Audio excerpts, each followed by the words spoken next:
Друзья, приветствую вас, дневной обзор. Давайте рассмотрим, какие основные события происходят, что творится и что ждать в ближайшее время. Но что тут можно сказать? Красная армия пришла. Но все это происходит на фоне того, что коронавирус шагает по миру, Европа уже фактически в состоянии локдауна. Америка на самом деле тоже на грани локдауна. Там, конечно, не хотят об этом говорить, но по сути все к этому идет. Даже если не проводить локдаун, все равно рост числа заболеваний, он экономику накренит очень сильно. Так, ну вот по поводу того, включится или не включится ФРС в сложившуюся ситуацию. Но скорее всего она сейчас в эту ситуацию сегодня включаться не будет. Но инструментов для воздействия осталось не так много. То есть если только еще процентные ставки спустить и вообще отрицательными сделать. Потому как практически все средства остальные они исчерпаны, либо на грани исчерпания.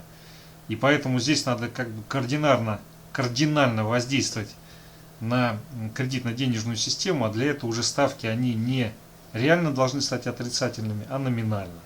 Вот пойдут ли они на этот шаг, не знаю, посмотрим. В целом как бы ситуация с одной стороны драматичная, с другой стороны она как бы еще есть определенный шанс для того, чтобы она удержалась и все не рухнуло. Так, ну вот сегодня первая часть аукционного ФЗ прошла, разместили аж 430 миллиардов рублей. Но в текущих условиях, я не знаю, в этом, мне кажется, единственный смысл такого размещения, чтобы куда-то деть рублевую ликвидность, потому что на так падающем рубле так сильно смысла проводить аукцион, я думаю, особого нету. Ну и на фоне текущей ситуации у нас ВИКС улетает, 35 уже пробито, соответственно сейчас движение идет на 44-45, вот сюда, вот в этот диапазон. Вот сейчас с текущего значения вполне может произойти разворот. Причина разворота завтра публикации данных по ВВП США. И соответственно на фоне очень позитивных данных, которые вроде как обещают нарисовать, здесь может произойти разворот и отскок. Если пойдет рост 45 плюс, то я думаю здесь уже активно будет подключаться ФРС Соединенных Штатов. Я, конечно, пока слабо представляю, что они будут делать, кроме как отрицательные ставки, но может быть что-то выкупят оперативно. Хотя мне кажется, здесь уже особой роли это не сыграет. Так, на фоне европейского локдауна DAX цепанулся. Цель у него сейчас движение вот здесь 11 тысяч. Может он, конечно, развернуться от текущих значений, но, наверное, все-таки здесь движение продолжится, потому как улучшение эпидемиологической ситуации навряд ли произойдет. Поэтому, скорее всего, мы увидим движение вот сюда, вот в этот диапазон. Так, далее SP500. Но здесь у нас вот цель первая, это 3320. Ее почти сделали. Соответственно, вот здесь будет либо стабилизация, либо в случае пробития 3300 у нас пойдет движение, цель которого будет 3200, но даже скорее сразу пойдет движение вот сюда вот на 3000. То есть если вот здесь удержание не произойдет, или, допустим, не возникнет такой ситуации, что короткий пробой произошел и затянулись, а начали торговаться под этим значением, то скорее всего это придет вот сюда вот движению на 3000. Но опять же, повторюсь, завтра публикация ВВП США, в принципе, на хорошем ВВП может произойти либо сразу разворот, либо консолидация и потом отскок. Вот в целом вся эта ситуация, которая сложилась, это, конечно, негатив для Трампа. То есть чем хуже, тем, соответственно, лучше для смены президента, для смены власти. Так, но текущая ситуация в связи с локдауном в Европе привела к тому, что пошел рост индекса доллара. Вот у нас ближайшая цель движения находится вот здесь, вот 93.65. Далее, если будет пробой 94, то здесь движение может ускориться. Цель движения, приход вот сюда, вот в этот диапазон в районе 94,5.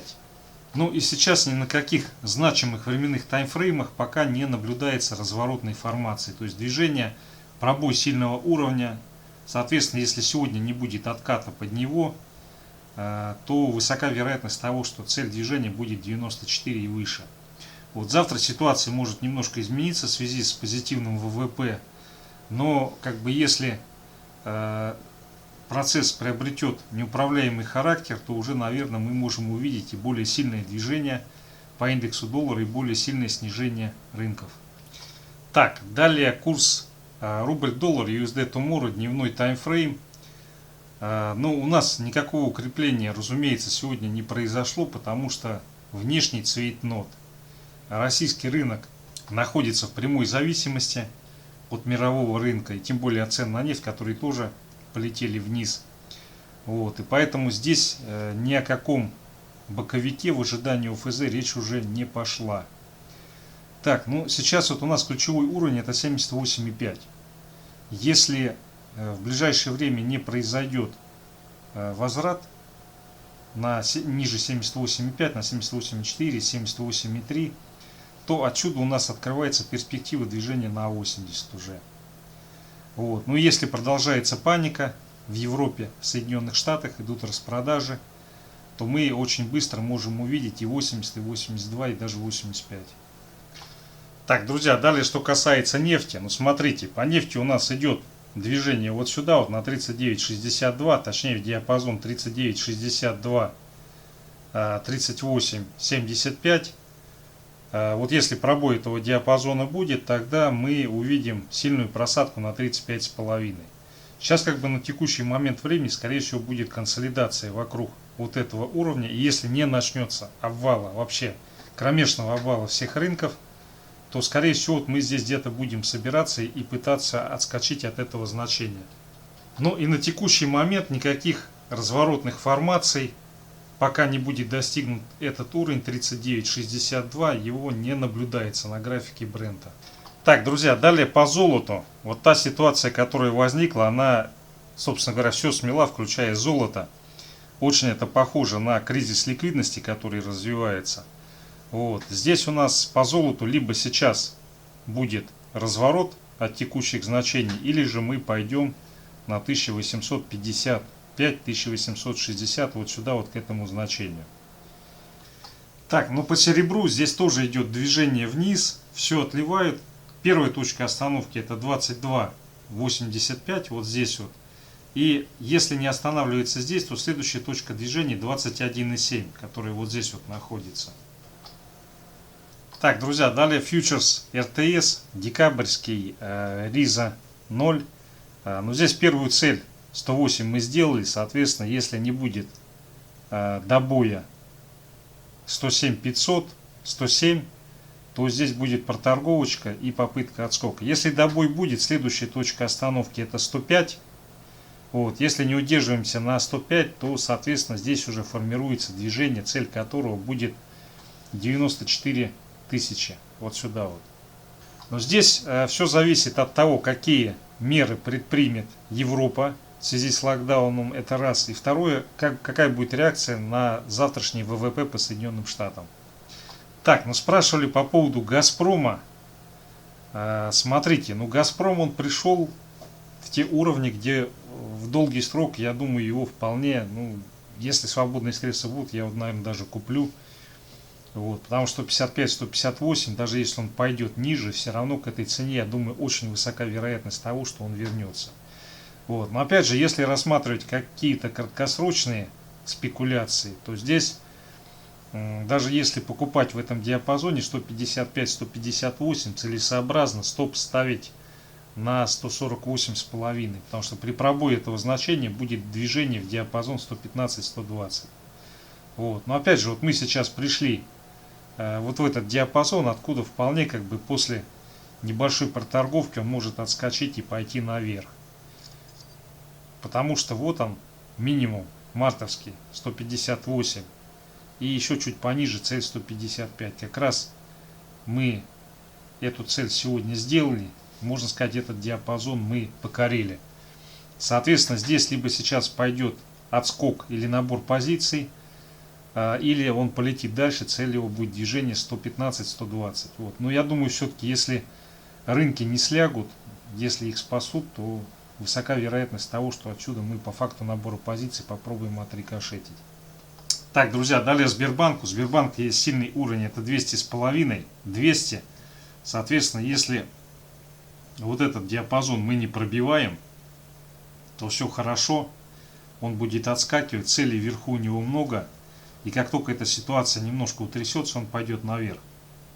Если сейчас будет пробой этого диапазона 200, 200,5-200, то мы отсюда моментально грохнемся на 190-189, вот сюда вот. Вот если будет хотя бы задерка пробой 172, 170, то очень быстро будет движение на 152-155. Почти как у Газпрома. Вот. Но все-таки я думаю, что сейчас, наверное, какие-то меры для стабилизации ситуации предпримут. Единственное, что меня напрягает, это то, что такой объем ОФЗ разместили на падающем рубле. То есть вот этот вот звоночек, конечно, очень тревожный. Это значит, что рублевую ликвидность пытаются под ковер загнать. Так, друзья, ну и, конечно же, ГМК, наше все. Но смотрите, вот мы уже фактически пришли к сильному уровню, который 18300. Соответственно, от этого уровня, если на долгий срок, я думаю, его вполне можно приобретать. Но я, во всяком случае, подумаю, может быть, я даже его прикуплю. Вот. Но опять же, это не инвестиционная рекомендация, это мое субъективное мнение по данному вопросу. В том случае, если вот этот уровень будет на объеме пробит, то тогда уже мы полетим. Первая цель будет 16500 и потом 14000. Вот. Но здесь все зависит от разрешения ситуации с европейским локдауном. Если сейчас наклепают каких-то мер и все это дело каким-то образом затормозят, то вот от текущих значений или 18300 у нас пойдет отскок. Если здесь будет пробой на фоне общего негатива, то у нас цель движения в ближайшей перспективе это сюда и потом 14000. Так, друзья, ну вот еще вопрос был по Яндексу. Но смотрите, по Яндексу здесь ситуация, она несколько, скажем так, противоречива. Потому что с одной стороны технически вот он произошел разворот, цель движения вот этот диапазон. С другой стороны там недоотскочили. Вот, поэтому он как-то этот вопрос, наверное, будет решать. Следующий момент, то что, как ни крути, Яндекс это хай-тек. Если, конечно, Яндекс можно назвать хай-теком, типа компаний, входящих в NASDAQ. Вот, поскольку NASDAQ растет, он бенефициар всех этих процессов, связанных с локдаунами и ковидом, то, соответственно, это определенную тень бросает и на Яндекс. Так, ну вот если дневной график рассматривать, более такие приземленные цели, то здесь у нас разворот. У этого разворота цель движения был в районе 4800. Вот эту цель пока не добили.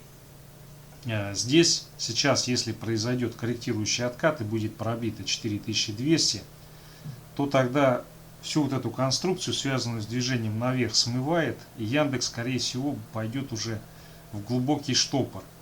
Вот. Но понятное дело, там будет остановка 4000, потом 3600, но скорее всего он в конечном счете уйдет вот в этот диапазон 3000-2650. Поэтому для него вот это значение 4200 это демаркационная линия, при пробитии которой он просто сыпанется беспощадно. Так, друзья, ну вот мое видение на основные процессы, активы, которые сейчас падают. Спасибо за внимание, всего наилучшего.